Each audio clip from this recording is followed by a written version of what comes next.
Getting killed by a baby zombie is embarrassing.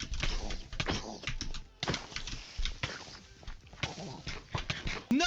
But crashing on a wallet-sapping supercomputer is even more embarrassing. So that is why I am gonna benchmark my i5 and my i7 because I need a better CPU that doesn't crash on me.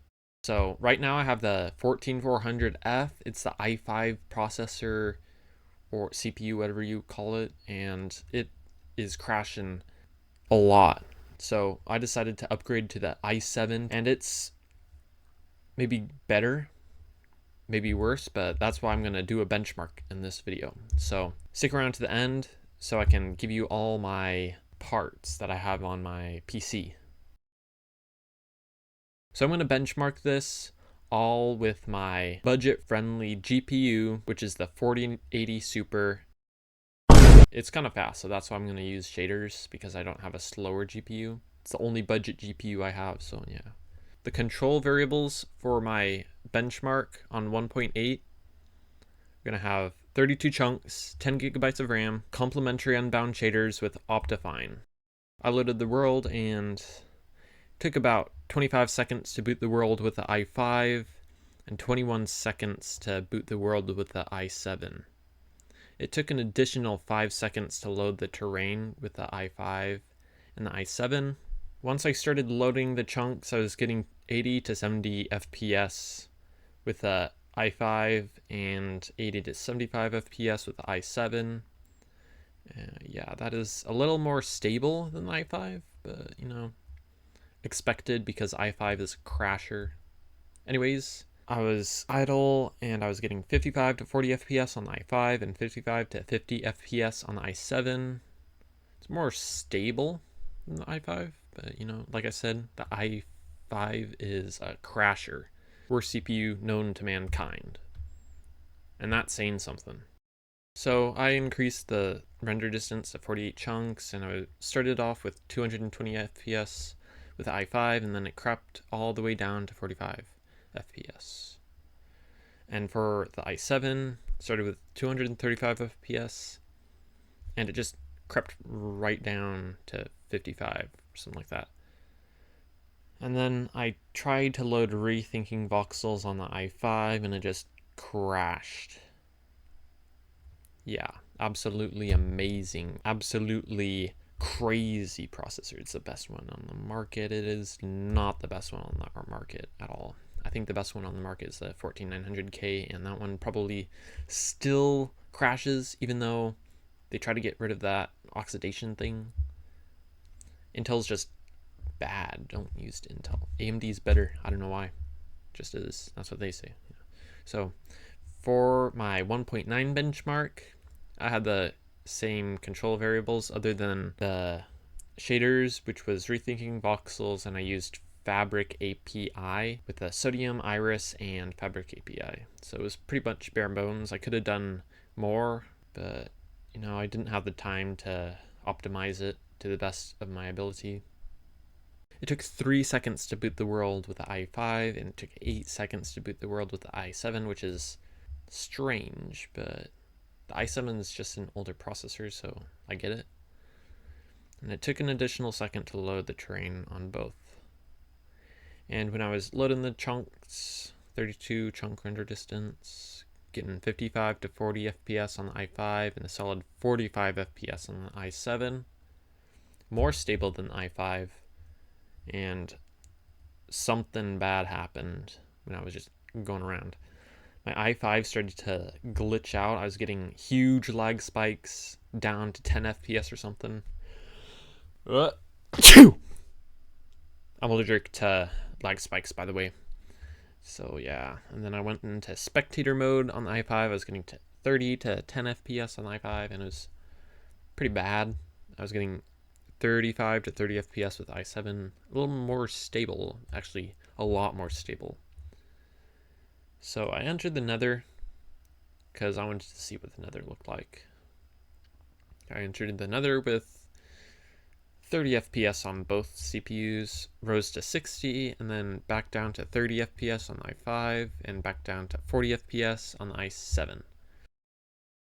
Once again, I am on 1.21.5 fabric, and I got my laptop going, my PC going, and I'm gonna create the world at the same time. So let me do that really quick. And okay, let's see which one loads first. Oh, my PC loads first, and then my laptop. Look at that. Okay, 3. We're getting 134. Settings are at very high, and my laptop's still loading terrain. It's been a few seconds now. It's still loading terrain. Hopefully it does not crash, because that will be bad. So let me just show you that I have settings on ultra. Well, not ultra, but very high. Okay, look at that. My laptop just started getting about 30 FPS. So here I have my shader patch settings very high. Here I got my laptop options, video settings, shader packs, voxels, and it's at very high. So let's just pick that out. See what the FPS is idle. So I'm getting about 100 FPS, I'm getting 30 FPS. I'm at 12 chunks render distance, 32 chunks render distance. Alright, that is 120 FPS idle. That is wild. Yeah, look at that view. That's a good view. Yeah, getting 100 FPS. Not bad. Getting 30 FPS. Now let's just take a look around. Alright. No, it's holding in there. Not crashing yet, but that's my PC and my laptop. Yeah. That is about 4 times as fast as my laptop. Getting 25 FPS right now, getting 100 FPS, so that's 4 times as fast. That is just amazing.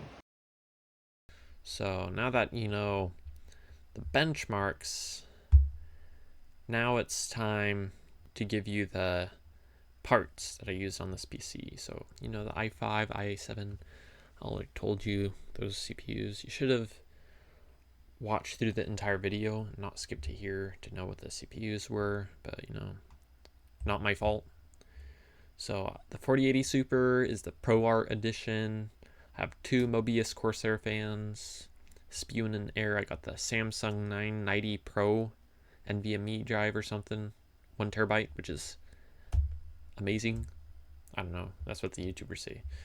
And I have 32 gigabytes of Trident Z-Skill RAM, which is insane.